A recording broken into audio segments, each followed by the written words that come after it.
On ne veut pas entendre que porter une croix, donnez-moi la signification de porter une croix. Moi, ma mère est arrivée en France en 1900. Non, mais il faut connaître l'évolution de la société. Moi, ma mère est arrivée en France dans les années 60.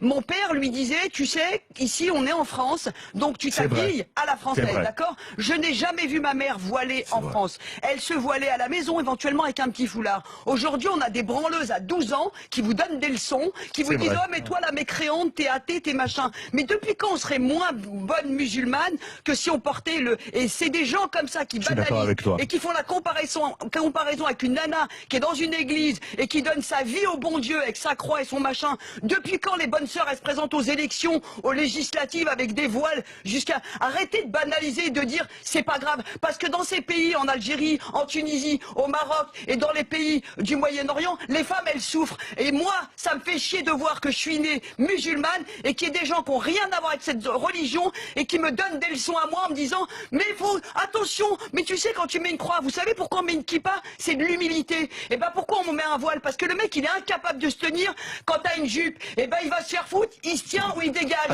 Non mais c'est bon, non, mais on va arrêter le cirque maintenant. C'est bon, Zora, parce que ça commence à bien faire de tout mettre au même niveau. J'ai vu l'islam progresser, l'islam politique, et vous êtes en train de le laisser rentrer ici sous des prétextes, voilà, de bobo.